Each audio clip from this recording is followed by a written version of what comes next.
Welcome to Recovery, the Whole Enchilada, the podcast dedicated to exploring the many layers of healing and growth within the recovery community. I'm your host, Peg McDermott, along with my lovely, beautiful co-host, Heather Hagaman. Hello, Heather. Hello. Happy May. We're in May. Cinco de Mayo. Yes. Wow. How did May get here so fast is what I want to know. I'm not sure. And together, Heather and I will share conversations that honor the complete recovery experience. And today's conversation is about giving back and service and what we can do in our community to give back what we've received. You know, we can't give away what we don't have. Pretty much. Yeah, pretty much. We wanted to share with you our own service journeys and how those have evolved over the course of our process. I know with me, I didn't understand when I first came into this community how important service was as our third legacy, right? And all I knew was that I needed to stop drinking and I needed to stop feeling pain. And it was all about me. And initially it had to be, right? Because I didn't have anything to give. I really needed to learn how to not blow up my life. And I didn't know the concept of being of service to other people. I didn't even know the concept of being of service to myself. Our program for, I would say, a year or two before I picked up, I think I had just moved to Virginia and I had 18 months, and I picked up a coffee position in a nearby town. And it was great because I met so many wonderful people, and I knew moving to Virginia from New York, I needed to anchor myself here. And I knew the way to do that was to get to our meetings and to be of service at those meetings. And so I picked the one that I picked, which was way across town, had no idea how far it was because I didn't really know the layout of the land here, but I got a great position doing coffee and I met some wonderful people that are still lovely and good friends of mine. And it forced me to show up every week and be of service and make sure that coffee was made and be a part of something bigger than me. And that is what felt, for the first time for me, felt like, wow, this is what service feels like. It feels like community. It feels not me being so wrapped up in me. Yeah. It's interesting because as I'm listening to you speak, I'm sort of reflecting upon the word service, because this is something that I was raised with. My father, was this military officer, very charismatic man, I would say, and very much about service. And so when we were growing up, he was always saying to us that the way to live this life is to give to others. So I was pretty much raised with that sort of concept. But what happened, and I'm realizing when I look back, is that there's a flip side to this, Peg, is that you can give service at the cost of your own service. So I was always that kind of giving person out there in the world, and had a hard time saying no, and also developed, I think, I don't know what I want to call it, an ego that basically was telling me, I have your answers and I know what's best for you, and I will be of service and tell you what you need to do, And so I had to get that balance in the program. And I'm really grateful for people who told me right from the beginning, because they could tell that was one of my things, that I needed to reel it back and make myself number one on my list to be in service to, which was very hard and not easy for me to do. And I had to learn a whole new way of relating. And so in the beginning, at least the first year, until I did I did my inventory, because right after I did my inventory and saying my inventory of myself and my maladaptive ways of coping, whatever you want to call it. And I said it out loud to another human being who was my mentor. Then it was suggested that I could quite possibly be of service by mentoring others. So Peg, I think I might have shared on one of these podcasts somewhere along the way, but once I was open for business, I didn't know how to say yes. Again, it came up, and I was up to probably within a month, I was sponsoring 12 people. How'd that work out for you?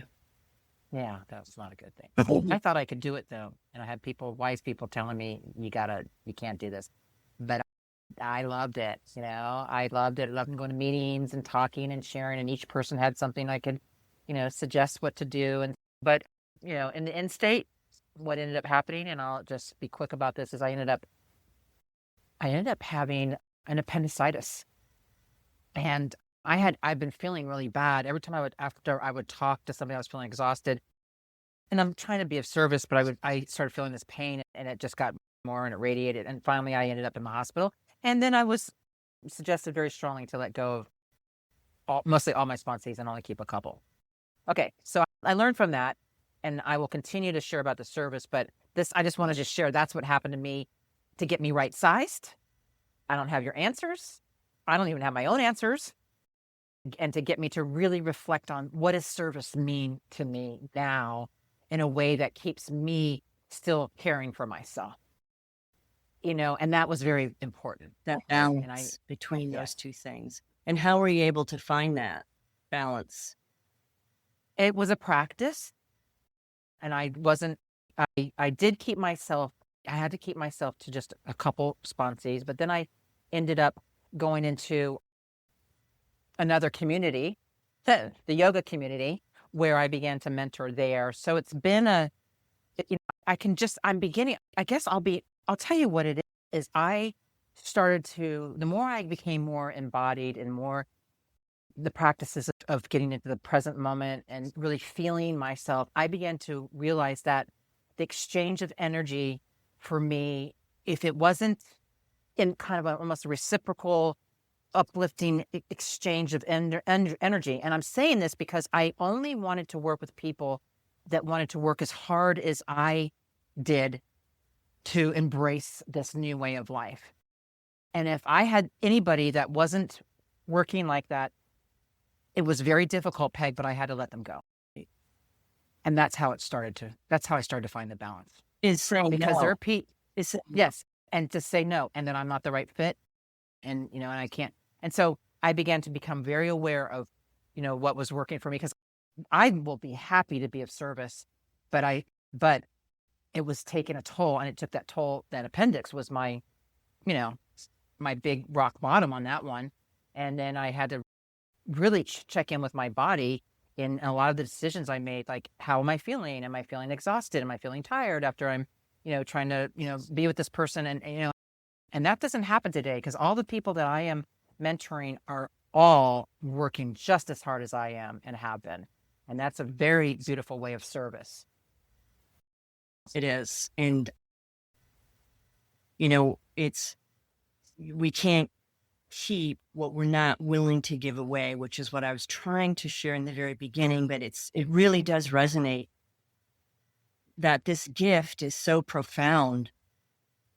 And I do believe that, our purpose, my purpose, is to share that, because it's so rare in our world. The tools that we have, one of them being service, and, what levels of service do we offer? There's the meeting level of service where we're a coffee maker, which I had signed up to be, or there's all kinds of service positions. And, getting into that level of service is very satisfying and fulfilling. And then there's your group service, where you're getting involved more in being part of the bigger picture and going to conventions and assemblies and being a part of that and sponsoring, of course. And, I like what you shared about the finding balance in that form of service, because, when we are there and we hear other people sharing. And the more time that I've accumulated, I will say, one day at a time, my empathy muscle is so much stronger. And when I hear some people sharing, I just want to scoop them up and say, we're here for you. And that you're not alone. And I felt desperately alone when I got here, and sometimes still do at times. And the beauty is that we can see that and feel that in one another. And at the same time, to your point of balance, I know that I can only mentor a certain number of people at any given time, or I'm not going to be very useful to them. And that served me well, and it served those that I sponsor well, because I'm invested in our growth together. And so I think service is an important part of any newcomer's journey, anyone that's been in our community for as many years or days or months that they've been in. It's one of the spiritual underpinnings of what we believe in, what I believe in. And there are some that give up service in other ways. So I don't know that we can really say that's of service, but that's not. I mean, if we're doing something outside of ourselves to help another human being or human beings, that's of service, And I have found that I can be of service outside of our community. And I look for opportunities. I was just talking with my mentor yesterday about it, and really looking for when I meet someone at, say, going to pick up dog treats for Polly and Riley, and I'll meet someone that, if it's the cashier or whoever, they're another human being, and everyone is bearing some hardship or pain or something heavy. And if I can just maybe smile, just a simple smile, or say, how you doing today? How's your day been? And mean it. That to me is being of service as well. It's showing that other human being that, someone does see them. And, I think we're in the middle of a loneliness epidemic. I truly believe it. I feel it. And what we've learned and what we've been taught so that we can stay healthy one day at a time is these powerful tools that are not just used 1 hour within our community when we all get together.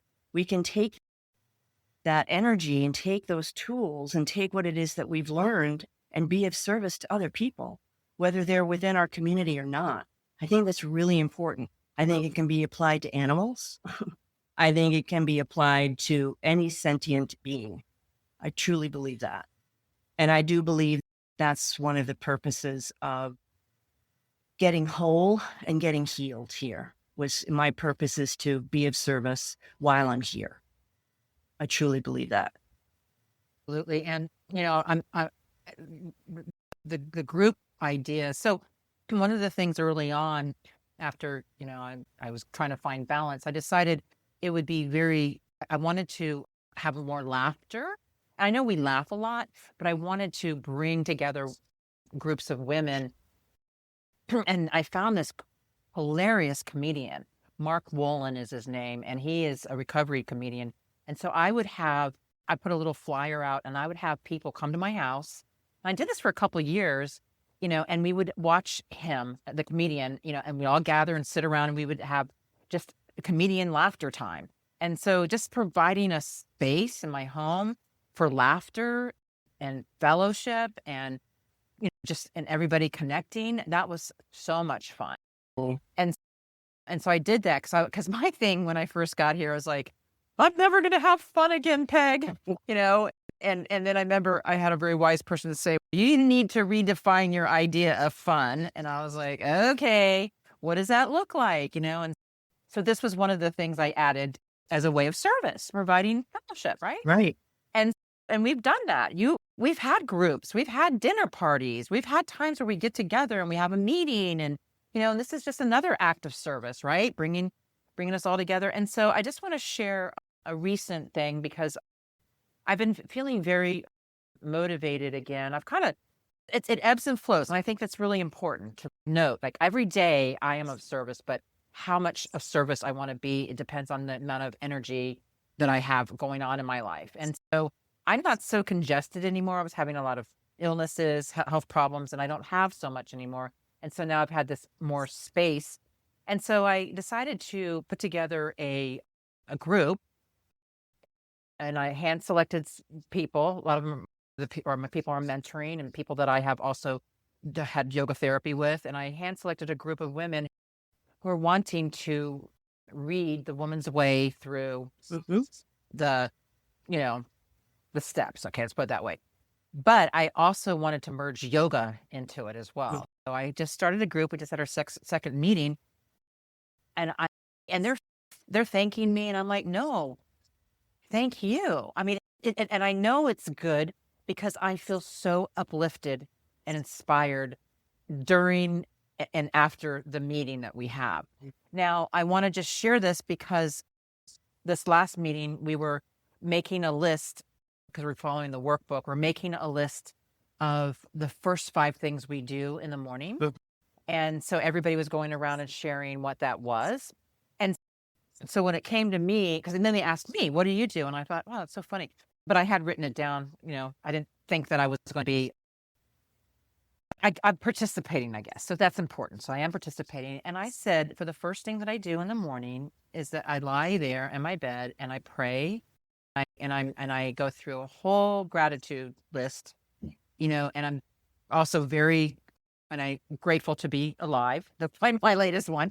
But then I also add in there, please guide me to the places and the spaces I need to be with the people I need to be of service. And that's always my first thing I do when I wake up. And I think the women in the group were just really wide-eyed when they were hearing that. And they were like, oh my gosh. And, because everybody was saying, I get hydrated, I do this. But this is very true. I wake up to serve. I am of service in every breath. And what happens when I do that first thing in the morning is I go, oh, I haven't talked to Peg in a while, or I haven't talked to, and I do a little text, thinking of you, love you. It's just that little act.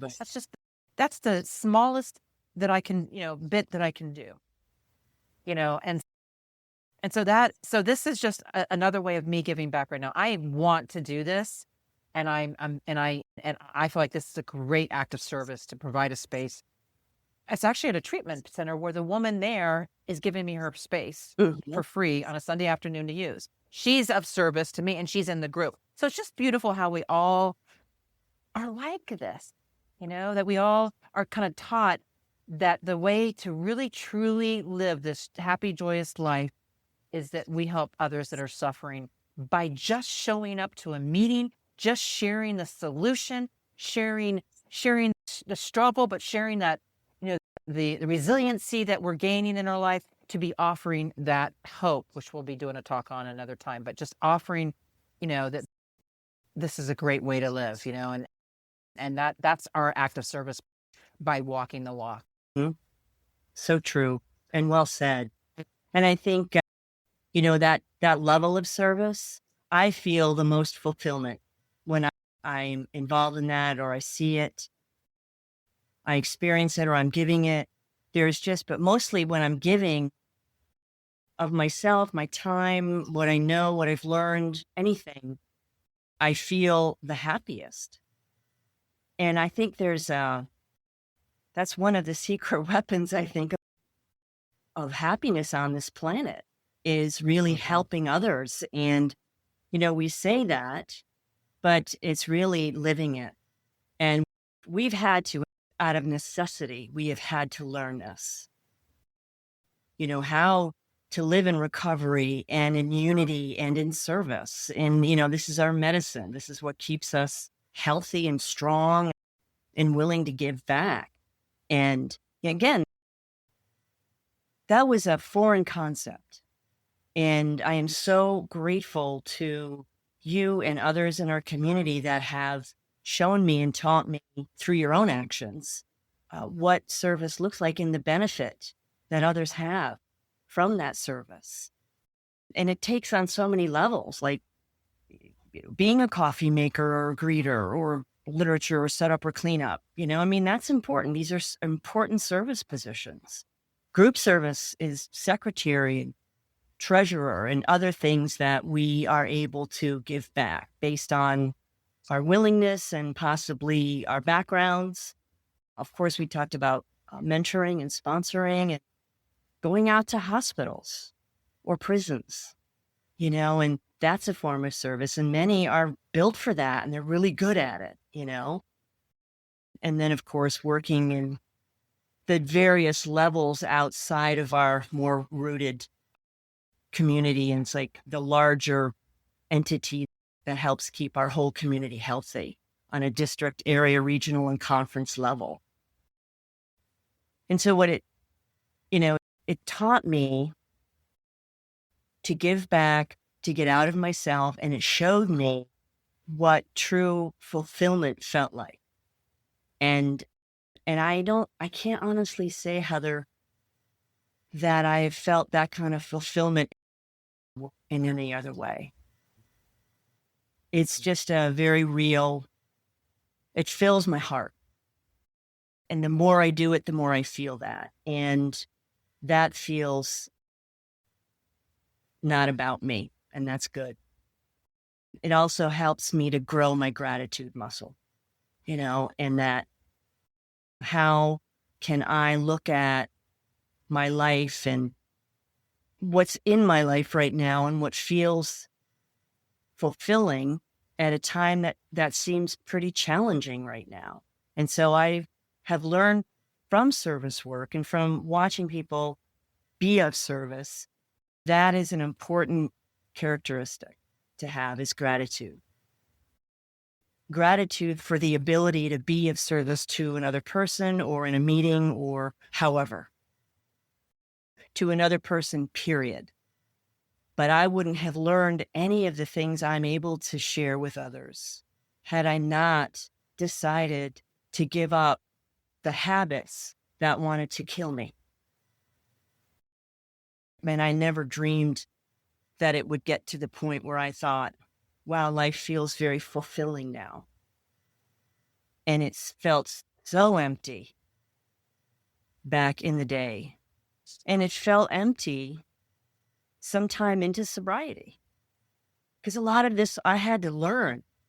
It wasn't something that, it was a process, like you said earlier. It was a process of seeing it and then stepping up and then stepping up again. And, there have been service positions that I did my very best. They weren't my favorite, but I did it anyway.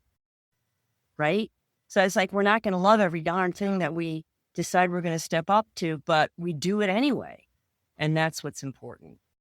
And it's developed my character in ways that I never thought was possible. I remember, being before recovery, I always ended up it was all of a sudden it was 2:00 in the morning and I had a buzz on and all I could think about was how the hangover was going to kill me the next day. And I would just start crying about, I don't know why I'm here. Or what am I doing with my life? I don't know what's my purpose, and it just, and oh my gosh, and that just happened so many times. And just, but to now have this purpose for living, I have this joy, and I think what's, I've shared this kind of before, for me, I gathered more tools from the yoga domain. I got tools to help me with my nervous system because I was so dysregulated. I was an anxious person.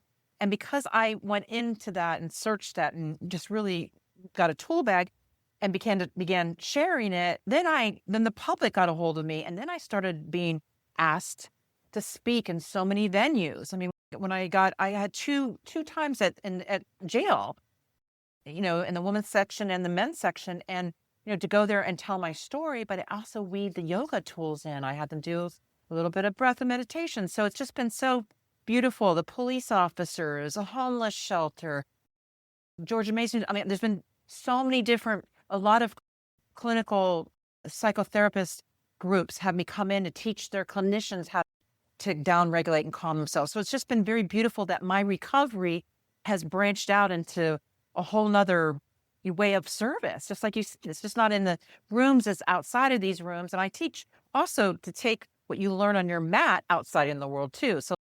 So it's just beautiful that we have these ways of being that can be helpful to others. And, just I'm just coming back from a friend, a young woman who, I've mentored and, I've watched her get married, actually married her. And it's a whole nother story. I did a spiritual marriage for her, but, and she asked me to be the godmother of her son. And then she had an ACL surgery and she's out in San Diego and I'm here in Virginia.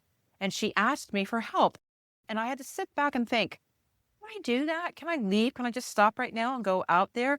And then I thought, heck yes. Heck yes, I'm going to go out there and hold a little baby boy, a 6-month-old baby boy, and I'm going to be able to nurture her and feed her and take care of her. And I thought, can I do it? Of course I can do it. And I did it. And I think I did it with such grace and such self-care. And I did yoga with the baby. Man, I had that little baby going back and forth, row your boat, it was just like, it was just the cutest thing. And I didn't even think of it as service. I just thought this is just an act of love. This is just what we do when we love. And we make love central in our life. We are of service to love. 100%. Animals, plants, Yeah. people. Yeah. The earth. Everything. Yes. Life. Yes. And so every day, I just can't wait to wake up and just see what's going to happen and how am I going to be of service. And today I had my class with the seniors and the theme was about cherishing yourself. Oh. And that is an act of service, is to cherish yourself. Mm-hmm. Cherish life. Mm-hmm. And how do we do that? What sorts of tools or snippets of wisdom were you able to share? One of the main things I talked about is that we cherish life when we live fully present in the moment, where we sit and we soak in the beauty of nature, in the beauty, in the conversation with another human being, where we're petting a beautiful little dog. I mean, it's called savoring these moments, soaking in these moments, cherishing life. And when we cherish our health, our life, our people, we can really live in the fullest way, I think, that we're supposed to on this earth. I agree. And love is another word for service. It really is. It's showing love. And, there's a reason why that is at the very end of our 12 steps.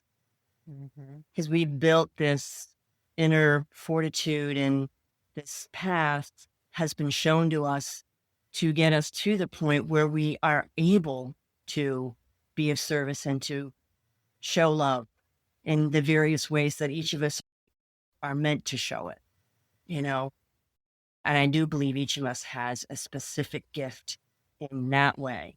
How does each person able to show that love and be of service is up to whatever purpose that person is here to fulfill. And, when we got to the very end of our 12 steps, I looked at it and I went, if this had been introduced any sooner than it did, it would not have landed the way it landed with me and the importance of it. Because at the end of the day, it's about giving back. And at the very beginning of this process, I didn't know the first freaking thing about that. And now it's something that I truly do. And I see that you do as well. Live it one day at a time. Because again, we cannot keep what we're not willing to give away. And I can't maintain any level of emotional or mental, spiritual, physical sobriety without that underpinning of service. There's so many benefits that sort of resonate out that we'll never know the smallest act of service and how it resonated to people we'll never meet. Like what you shared today. How can we cherish ourselves and our day? And you don't know how those people are going to go out and share it with their people. And it just goes on. And that's just a beautiful ripple effect of this. So I love you. I love you. And I just want to just share something funny because I'm not trying to sing my praises, but when I was walking that little baby in a stroller around Del Mar, up and down these, very steep walks, and the nanny was walking alongside of me, the mailman was across the street walking, and he waves at me and smiles. And I'm like, oh, nice mailman. And then a car slowed down and waved. And then another person walked by. And I said to the nanny, I said, such a nice California. They're just so friendly here. And what I get when I'm out walking the babies, there's something in you. And I'm not going to say there's something in me, but I do feel that when you are walking in light and grace and service, it is an attraction that the world needs, and they see you and they reach out to you. And that's how life is every day for me. People just smile and wave, and it's so beautiful awesome. to be like that. I love that. You know? Yeah.